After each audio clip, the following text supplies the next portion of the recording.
Welcome to Sleepy Time Tales, a podcast aimed at helping you to get a good night's sleep. Do you find your mind plagued with the stresses of modern life, especially when the lights are out and you're trying to get a restful night? Does your spinning mind keep you awake? Follow my voice down the path towards a good night's rest. Listen to me tell a story that will keep your mind from wandering to your daytime problems, the ones you can't solve right now and will be easier to solve while rested. Listen to my voice and allow yourself to drift, following the twists and turns of the story, but slowly letting go and drifting into sleep. Before we get on with the show, I'd like to ask for a couple of minutes of your time. This show is brought to you by direct support from listeners like you, mostly on Patreon, but a good number of people throw a few dollars my way every month via Buy Me a Coffee, or even the PayPal tip jar on the website. Because I hear from people all the time how valuable they find the show, and I'm grateful to those supporters who have the means to help fund the show, who have the urge to do so, and to help me reach new audiences. So if you're making use of Sleepy Time Tales regularly to help you deal with sleeplessness, and you have the urge to support the show, and of course, most importantly, if you have the means, please take a look at patreon.com/sleepytimetales, or go to a link in the show notes or from the website. Or if you're more inclined to make a once-off contribution, then take a look at buymeacoffee.com/sleepytimetales, also linked in the show notes. And there you can help out the show without even needing to sign up for the service. Recently, Shannon sent a few coffees my way. So thanks very much to you, Shannon, and I hope things go well for you in Aotearoa, New Zealand. I hope I said that right. I did a little bit of practicing. Another huge way you can help the show, though, is simply to spread the word. I've had people apologize to me that they can't give financial backing, and I've got to tell you, it's even as valuable, maybe even more, to just tell your people in your life, if you think they will benefit from listening to Sleepy Time Tales, about it. If you recommend the show on social media, make sure to tag me in so that I can see and I can thank you. That's at Sleepy Time Tales on Instagram or Twitter. And last, of course, I need to shout out the music, which is Sweet Night and Friends by Kumiko. Their music is available on their website at loyaltyfreakmusic.com. I've linked their website in the show notes, so they've got some very cool stuff that they release under various names that I recommend checking out. And thanks for taking the time. Let's get back to the show. So what exactly is Sleepy Time Tales? What is it for, this strange idea, this podcast that you're supposed to fall asleep to? But lack of sleep is a health crisis in the 21st century, and this is a podcast intended to help those that it can to get a restful night. Do you find yourself lying awake at night, mind spinning and emotions in turmoil with anxieties of 21st century life? Do you wake up in the middle of the night and find yourself not quite able to doze back off at 3 a.m.? I'm here to help. My name is Dave, and I'm your narrator, here to help you into a restful night. Sleepy Time Tales is intended to be used as a distraction to what keeps you awake at night. Or maybe for some people it's more like background noise or even company. That's why I make these episodes quite long, so that I'm here for you without any pressure of the end coming. Now, as far as I know, there are a couple of different ways to engage with the podcast. For me, I need something to focus on, a story or an event that lets me keep my mind on specific points to stop it from spinning out into stress and anxieties. To focus just enough not to resist the embrace of a night's sleep when it comes for me. The second way, that for some people, maybe they need some kind of background noise. Some people like white noise or the sound of the ocean or the sound of wind in the trees, or maybe you just need some boring dude droning on in the background. But however you engage with the show, it's very important you don't try to force your sleep.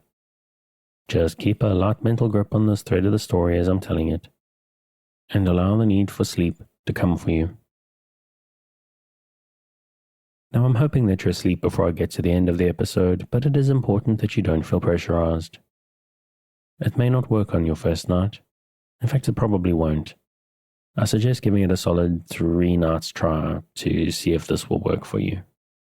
Is it possible my voice is strange, my accent is strange to you? You might need to get used to listening to my voice. Or maybe one episode isn't long enough, because maybe your problem isn't so much going to sleep. Maybe your problem is more waking up in the middle of the night. What I recommend, because of it's what works for me, is to let the podcast run all night. What I do with the shows that I listen to, I download a whole bunch of episodes and I usually playlist them and then start with the latest when I go to bed and let them go. And then when I wake up at 3 a.m. and find myself staring at the ceiling, I just, my earbuds have usually fallen out, so I pop them back in and go right back to sleep again. Sometimes I even wake up like 30 minutes or 60 minutes before my alarm goes off. What I do in that situation is exactly the same as if it was 3 a.m. I pop my earbuds back in, carry on listening, and go right back to sleep again. And while it may sound a little bit strange, I've got to tell you that 30 minutes is sometimes the most restful part of my night. There's something about allowing yourself to relax completely right before the alarm that's just satisfying in a whole new level. It's very important, though, that you try to relax. If you're new to the show and prone to late nights lying staring at the ceiling, this will probably seem strange for you, so just give it a chance. I'm here to work with you, to create a safe space, a cocoon in which you can curl up and allow nature to take its course. So if you're still with me, thank you for staying. If you're already asleep, we'll chat again soon. And of course, you aren't hearing me, except maybe in a dream.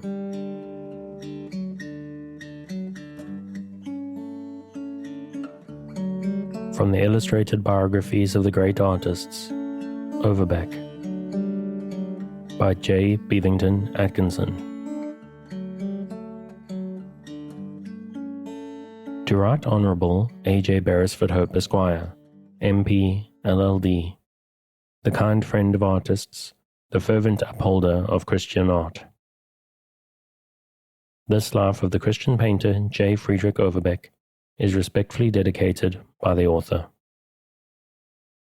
Preface. In offering to the public the first complete biography yet attempted of the painter Overbeck, I wish to give a few words in explanation. The task has been far from easy. The materials, though the reverse of scanty, are scattered. Reminiscences of the artist and criticisms on his works lie as fragments dispersed over the current literature of Germany. My endeavor has been to fill in vacuities, to thread together a consistent and connected narrative, and thus, so far as I have been able, to present a true and lucid history. My duty has been all the more anxious from the unusual complexity of the pictorial products falling under review. The scenes are laid amid the battle of the schools. The periods bring into prominence conflicts between classic, romantic, and naturalistic styles. The art of Overbeck was rooted in the olden times, yet in some degree it became quickened by contact with present life, and took a great personal aspect from the painter's inner self. The great pictures and the numberless drawings thus evolved over a space of more than half a century, and here, described from my own knowledge, raise interesting and intricate questions on which the world remains divided. My care has been to give a just estimate of these exceptional art manifestations. Also into the art, through the life, conflicts of religious creeds, strifes between Protestants and Catholics, between Platonism, mysticism, and rationalism. In dealing with such delicate and serious topics, I have avoided all controversy, and have ventured only on the simplest and briefest exposition. My effort has been to state the case fairly all round, to maintain an even balance, and above all, to place the reader, whatever may chance be his creed or art school, in a position to form a true judgment. Likewise, fairly to appreciate the artist, it is needful rightfully to comprehend the man. And here again perplexities arise from unwanted combinations. The character is one of the noblest and purest, and yet it is beset with peculiar infirmities. The portrait offered in these pages is, I trust, true and individual, toned down into unity, and yet not left cold or colourless. Such negation would indeed do injustice to my own feelings, for among the cherished recollections of past days are my visits to Overbeck's studio, stretching over a period of 20 years. I learned to revere the master and to love his works, and I trust no word in this little volume may lessen the respect due to an honoured name. JBA, Kensington, May, 1882. Chapter 1. Lübeck, Vienna. Johan Friederich Overbeck was born, as a tablet on his father's house records, in Lübeck on the 4th of July, 1789. Among his ancestors were doctors of law and evangelical pastors. His parents were good Protestants. His father was burgomaster in the ancient city. Seldom has a life been so nicely preordained as that of the young religious painter. The light of his coming did not shine, as commonly supposed, out of his surrounding darkness. A visit to his birthplace, expressly made for this memoir, soon showed me that Overbeck, from his youth upwards, had been tenderly cared for, that he received a classic education, that his mind was brought under moral and religious discipline. In short, that the rich harvest of later years had found its seed time here within the family home in Lübeck. The old house in which Overbeck was born has unfortunately, within the last few years, been modernized. But the original medallion relief of the painter's head, life-size, is built into the new facade. And the former structure can be accurately ascertained as well from the designs of the adjoining tenements as from the living testimony of the neighbours. The Overbeck mansion stood in the Kornerstrasse, a principal thoroughfare in the heart of an old city, which may not inaptly be designated the Nuremberg of northern Germany. It is not difficult here on the spot to picture the life of the painter while yet in his teens. The historic town of Lübeck had enjoyed a signal political, commercial, and artistic epoch. As the head of the Hanseatic League, it rose to unexampled prosperity. Deputies from 80 Confederate municipalities assembled in the audience chamber of the Rathaus. Fortifications, walls, and gateways were reared for defense, and merchant princes made their opulence and love of ostentation conspicuous in dwellings of imposing and picturesque design. Thus pointed gables, high-pitched overhanging roofs, stamp with medieval character the present streets. Then too were founded rich ecclesiastical establishments. Then was built the cathedral, containing among other treasures matchless brasses, a unique rood loft, and a double triptych, the masterpiece of Memling. This sacred work made a deep impression on young Overbeck, and is known to have given a direction to his art. About the same period was also reared the Marienkirche, enriched with bronze sacrament house, old German triptychs, and fine painted glass. This is the church in which the painter's father, as burgomaster, had a distinguished stall, elaborately carved, and now, on visiting the spot, I find appropriately among the treasures 2 chefs d'oeuvre, which the son affectionately wrought for the city of his birth. These churches are Protestant, but fortunately the worst sign of the Reformation is whitewash, and so the relics of the past are reverently conserved. And here in Lübeck, as in Nuremberg, the Madonna still holds her honoured niche, and the saints yet shine from out the painted window, even as in after years the self-same characters appeared on the canvases of Overbeck. Amid associations thus sacred, encircled by a family addicted to learning and piety, to poetry and art, was the tranquil spirit of the young painter led into meditative paths. and as I took my evening walk at the setting of the sun by the side of the wooded river, under shadow of the old gateways and churches, it was not very hard to realize how the love of nature and of art grew up in the mind of the young student, and how the city of the past proved a fitting prelude to a noble life work, which set as its goal the revival of what was best and most beautiful in olden times. The family of Overbeck had been for generations preeminent for learning and piety, and biographers have scarcely sufficiently taken into account either the classic or the Christian inheritance of the painter. Religious teaching and living came by a long lineal descent. The great-great-great-grandfather, Caspar Overbeck, was a religious refugee. The next in succession, Christoph, was a Protestant pastor, and to the same sacred calling belonged his son, Caspar Nicholas, who lived into the middle of the last century. After comes the grandfather, George Christian, Doctor of Laws, and among collaterals signally shines the great-uncle, Johan Daniel Overbeck, died 1802, aged 88. This memorable man was Doctor of Theology, rector of the Lübeck Gymnasium, and a voluminous writer. He published 30 or more treatises.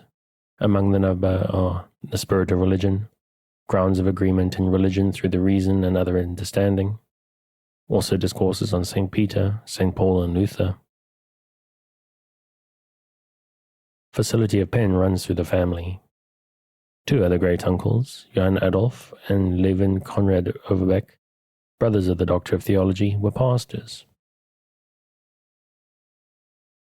Furthermore, must not be forgotten the uncle, Johann George, brother of the burgomaster, who lived until 1819, and is described as a faithful, untiring pastor to an evangelical congregation, who offered his life a willing sacrifice. Duty might be the watchword of all who bear the name Overbeck. Lastly and not least appears the pious, learned, and aesthetic father, Christian Adolf. Though not in holy orders, he considered himself variously with religion in the wide and vital sense of the word, holding it to divine presence, the rule of life and the inspirer of all noble work. I should judge he was not dogmatic in creed, nor rigid in ceremonial. He was philosophic, but had too much heart to be a rationalist, too much imagination for an anti-supernaturalist. He was a mystic pietist. Religion blending with poetry colored his whole mind.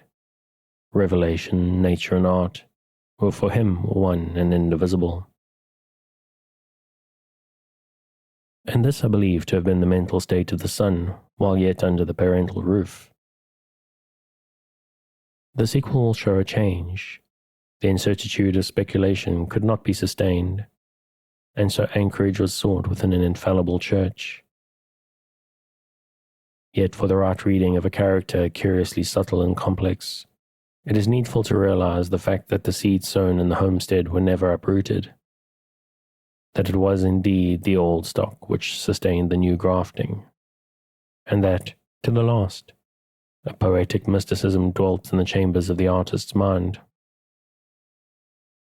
And as was the tree, so were the fruits, sprung from a family of preachers. The painter became an evangelist in his art.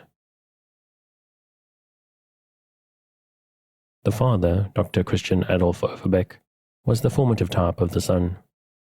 Merits a further word. If not quite a genius, he was the model of a scholar and a gentleman. Besides being burgomaster in the city of his birth, he was Doctor of Laws, syndic of the cathedral chapter, and served in important political missions to Paris and St. Petersburg. He is described musis amicus, and not only the friend of poesy, he was a poet himself, and by virtue of the duality habitual to his mind, dedicated his pen with singular impartiality to Christ and Apollo. One volume of verses being entitled Anacreon and Sappho, another containing a poem on the love of God.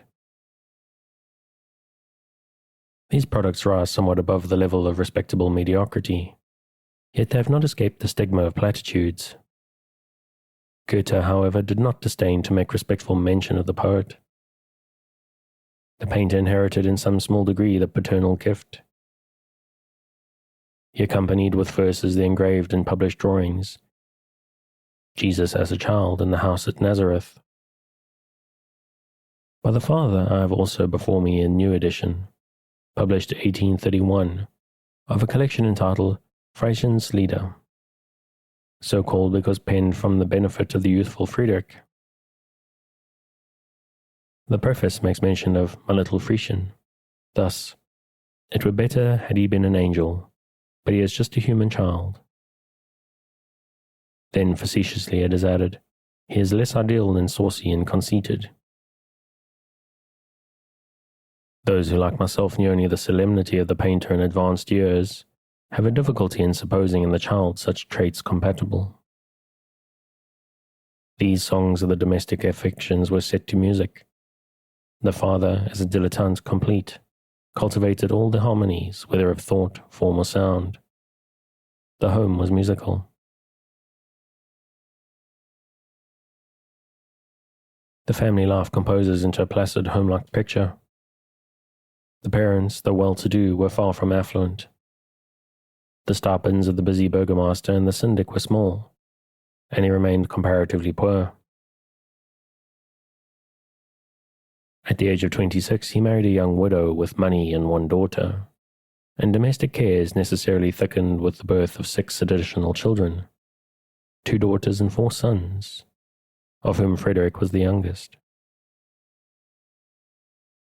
The mother, we are told, was beloved and honored, and in addition to ordinary domestic duties, diligently assisted her children in the preparation of their school lessons.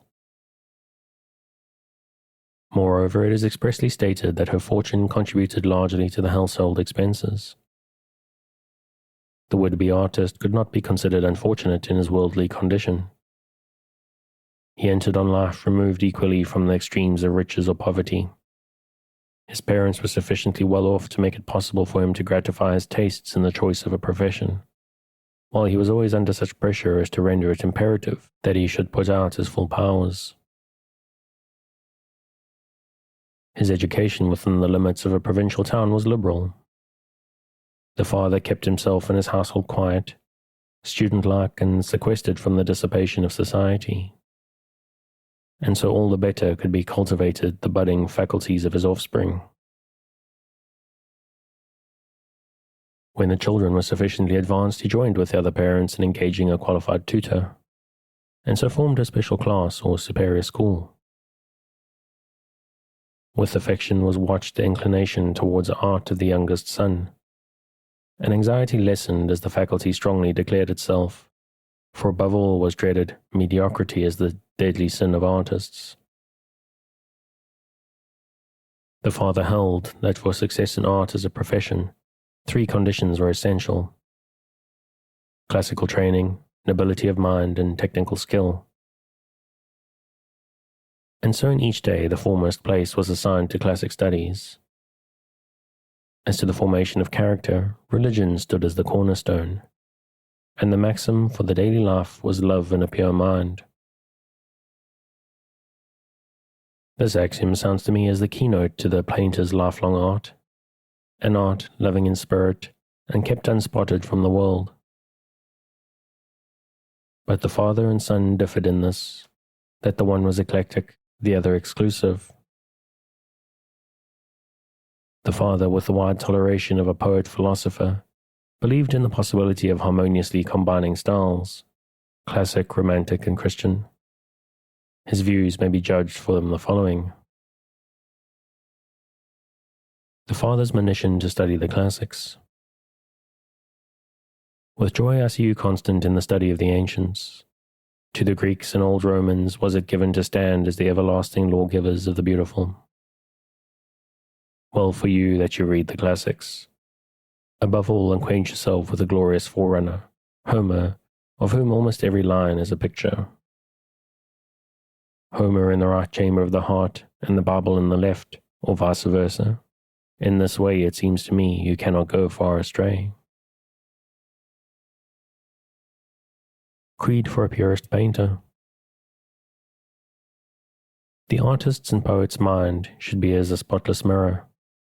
His heart must be pure and pious, at one with God and all mankind. The path to the holy temple of art lies apart from the world, and the painter will go on his way all the more unassailed if he stand aloof from the temptations of the senses.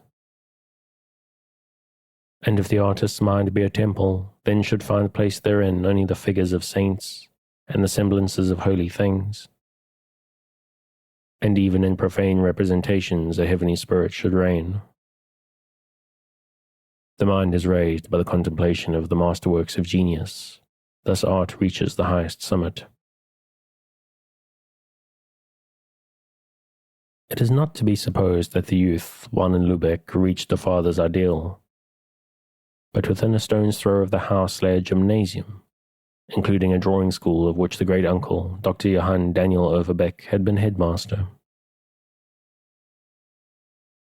Here on the spot I'm told the nephew received from a certain Professor Federo instructions in art, and I have before me a drawing, the earliest that has come to my knowledge, which proves that the pupil was at least painstaking. The subject, in accordance with the father's precept, is Homeric, the well-known meeting of Ulysses and Telemachus. After the prevailing manner of the period, the style is classic, according to the French school of David, and a Greek portico appropriately finds a place in the background. Young Overbeck discovered in the sequel how much he had to learn, and to unlearn. He closed Homer to open his Bible. The time came for a change in the scene of action. The art resources of a small provincial town were exhausted, and the necessity arose for thorough academic training elsewhere. The choice in those days was not extended, and after due consideration the election fell in favor of Vienna. Accordingly, in March 1806, at the age of 17, young Overbeck left Lubeck. The home parting was tender and might have been heartrending could the future have been read. Never were son and parents to meet again. Friederich in sundry years, when full of honours, visited Germany, but he seemed to shrink from a return to the scenes of his youth. Change in religion may have made contact painful. Yet we are told that the closest communication was kept up by constant correspondence, that the father affectionately watched his son's illustrious career, and read with lively satisfaction all announcements in the public journals. The mother died in 1820, the father a year after. For 40 years they'd been lovingly united.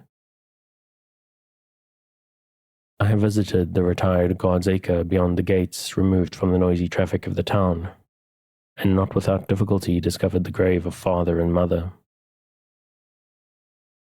So dense was the overgrowth of years that not a letter on the mass of stone could be seen. But the old man of the place, tearing away the thick mantle of ivy, revealed the words, "Here rest in God Elizabeth Overbeck and Christian Adolf Overbeck, Burgomaster." On reaching Vienna, the supersensuous painter did not find a bed of roses. His tastes were fastidious, his habits exclusive, his aspirations impracticable.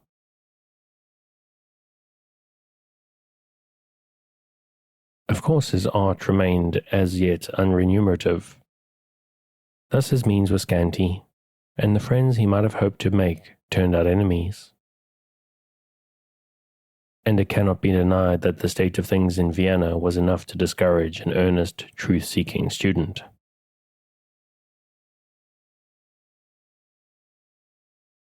The academy into which the Christian artist entered was under the direction of Friedrich Fugger, a painter of the French type, not without renown, but given over to the service of Jupiter, Prometheus, and Venus. And when he chanced to return to sacred subjects, such as the death of Abel and the reading Magdalene, affectation and empty pretense were his resource.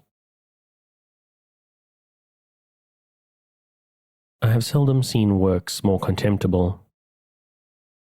Overbeck was in despair and wrote to a friend that he had fallen among a vulgar set, that every better feeling, every noble thought was suppressed within the academy, and that losing all faith in humanity and in art, he turned inwardly on himself.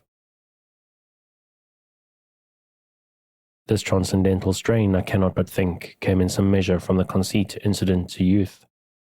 Self-complacency was certainly a habit of mind which the painter persistently cultivated as a virtue. 4 years' work within an organized academy could not be otherwise than a gain to a tyro who had everything to learn. Director Fuga was at least thoroughly trained. Talent and industry had early won him the distinction of pensioner to Rome, and he subsequently executed important frescoes in Naples, which obtained honorable mention in the history of the times. His school might be bad, but still it was a school, and the fact cannot be controverted that Overbeck issued from it an artist. He learned what his father had laid down as essential to success: drawing, composition, technique, and his advance was such that while in Vienna, he commenced, and in part painted, Christ's entry into Jerusalem,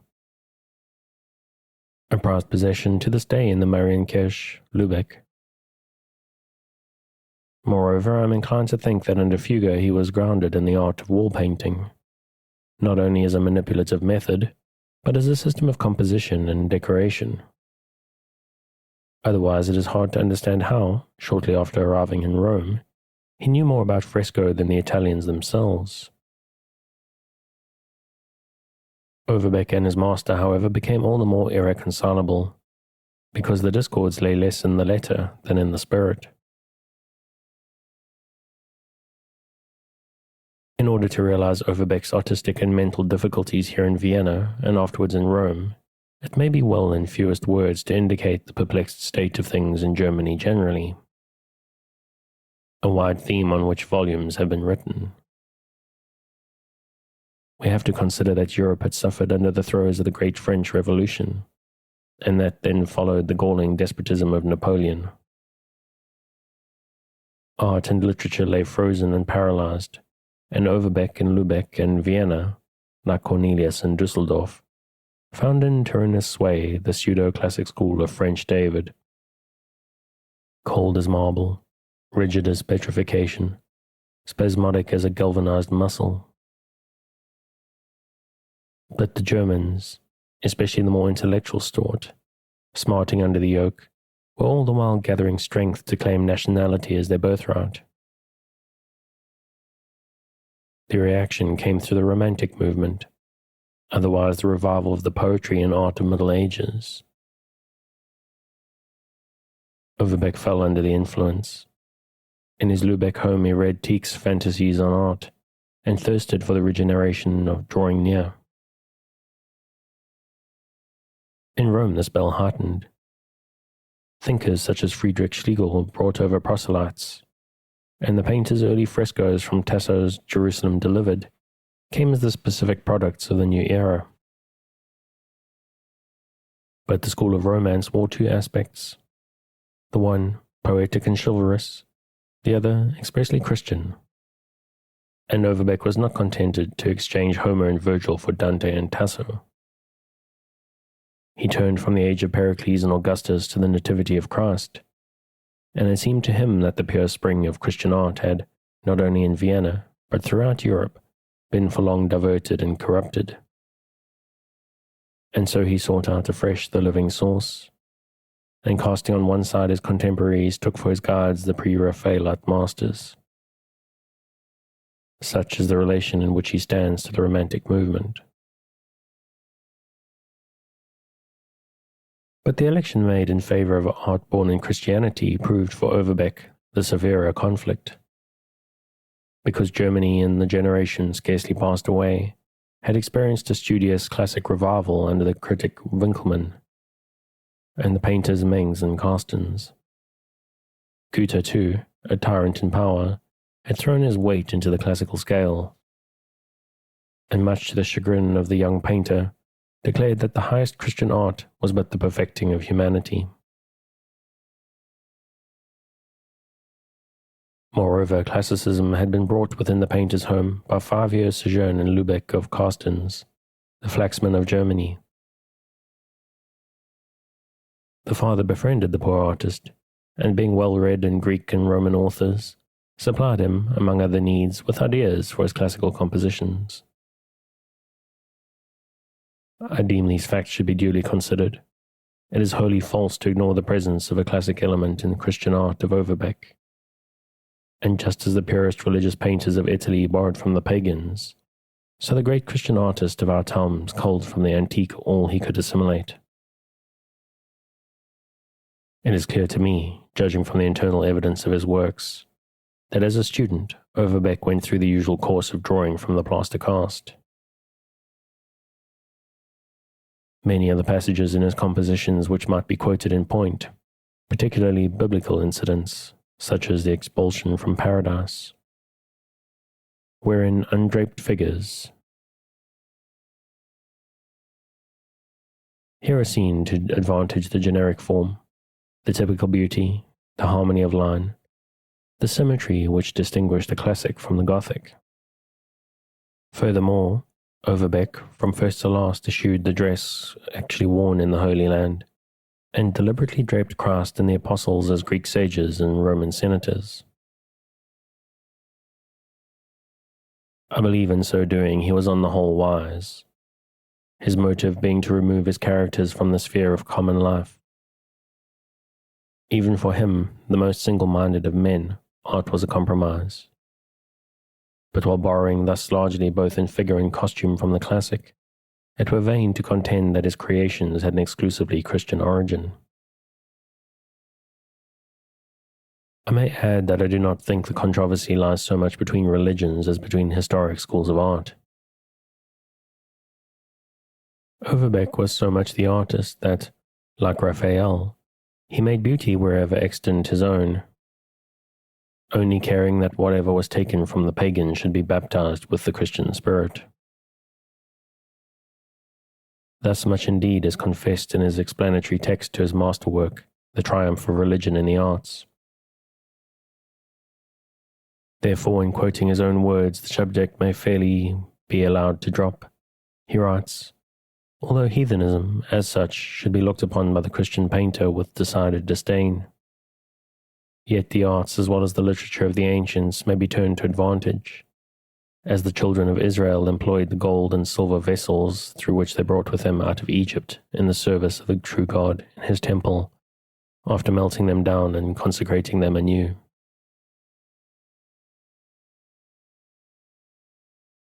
The much-abused director Fuga was the champion, as we have seen, of hybrid classicism, hence the hostility between master and pupil. The precise attitude assumed by the contending parties is not very easy to define, but that there were faults on both sides may easily be conceded. That each was an extreme is also evident, and that Overbeck was the last man to yield an inch, or to meet halfway is equally certain. The fatal conflict broke out in differences as to the modes of study.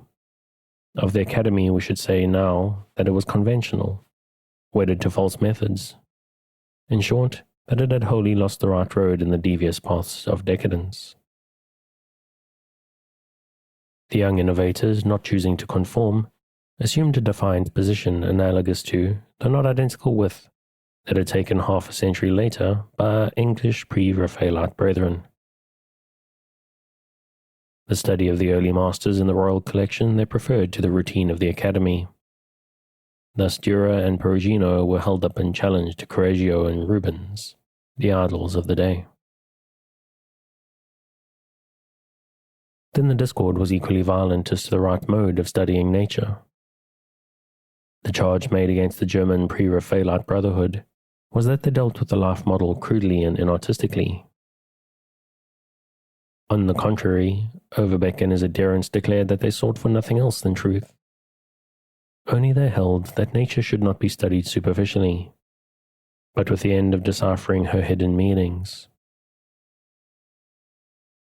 The human body they looked on as a temple, the face they read as the mirror of the mind, and this and much more besides, though then a novelty, is now an old story. The doctrine that the bodily form is molded on the spiritual being, the speculations concerning the relations between the objective and the subjective, the outward and the inward, the correspondence between the world of sense and the world of thought, have one and all taken definite place in the history of mental philosophy. We have here fully to realize that Overbeck had breathed the atmosphere of mystic spiritualism in Lubeck. Hence his entrance into spiritual art. Hence his soul pictures. His mind being thus sublimated, he looked down upon the Viennese academics as common and unclean. A rupture naturally ensued, and he and his companions, being in the minority, were with a strong hand and with little ceremony expelled from the classes. The blow for the moment seemed overwhelming, yet it brought salvation. Had Overbeck remained chained to the academy, art through him would have not seen a new birth. His course became clear. He quitted Vienna for Rome, the city of his desire.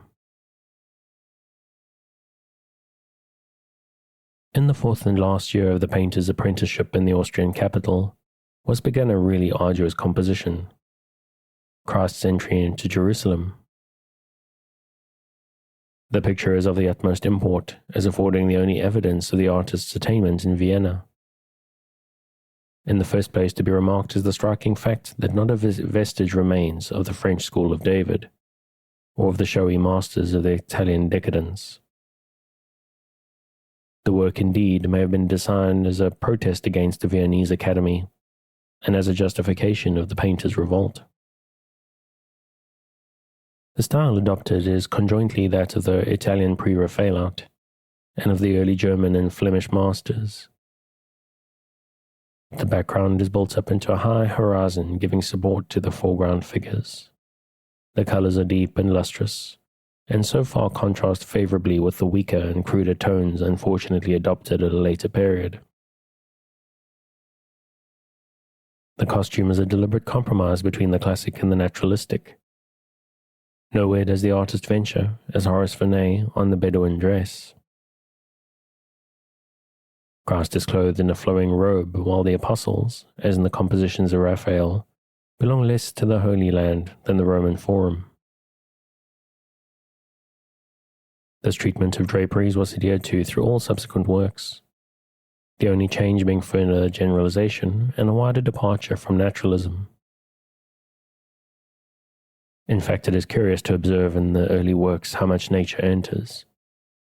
Figures and incidents come direct from life, as witness portraits of contemporaries, groups of little children, young mothers, and aged women. Such passages are happily destitute of what the Viennese academicians call style. They have more of the old German angularity than that of the Grecian bend. Yet always with the Overbeck, beauty is present, only not thrust in, as by the academicians of the period, in violation of truth and goodness. Also very noteworthy is the impress of thought in their heads, hands, and attitudes. The painter, as we have seen, came of a family of thinkers, and the purport of his art was to give expression to mind. Here again he took as his teachers the early masters, so that these figures, more or less studied from nature, might seem to have been walked out from an old panel picture. Yet they are more than complications. They are impressed with the painter's own individuality. Altogether, the work marks not only a starting point in Overbeck's life, but a new era in the art of the 19th century. The composition, by lapse of time, gains biographic and historic value through the introduction, in accordance with the practice of the old masters, of contemporary portraits. The painter has placed among the spectators his father, in character of burgomaster, also close by his mother, a remarkably shrewd old lady. His wife, memorable as a beauty, is grouped with the three Marys, and by her side sports the painter's much-loved son. a boy palm branch in hand rejoicing with the multitude. Nor are the pilgrim painters in Rome forgotten. Overbeck and his brother artists, Cornelius and others, appear at respectful distance, gazing on Christ riding into Jerusalem.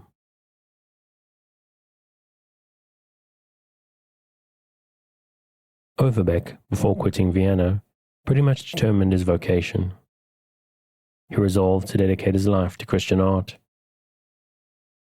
On the point of departure, in writing to a friend in Lübeck, he takes a retrospective view and also points to the future. He recalls evening walks under the shade of trees with congenial companions. He remembers earnest conversations on poetry, painting, and other manifestations of the beautiful. Yet still something remained wanting. True art, he writes, he had sought in vain. Oh, I was so full of it. My whole fancy was possessed by Madonnas and Christs. I bore these impressions about with me. I cherished them, but nowhere could I find a response. In Vienna, as we have seen, the desire of his soul remained unsatisfied. His conflicts were painful, but once for all he declares, I will abide by the Bible. I elect it as my standing point.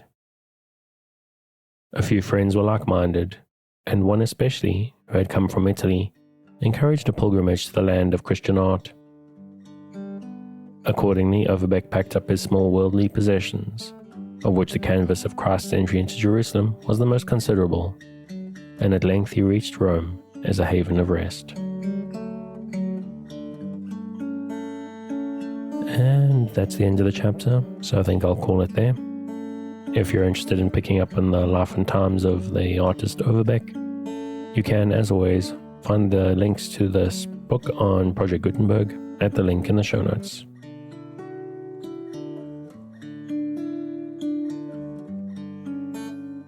Thanks again for joining me on this episode of Sleepy Time Tales, the podcast designed around a bedtime story to help you to get a restful night.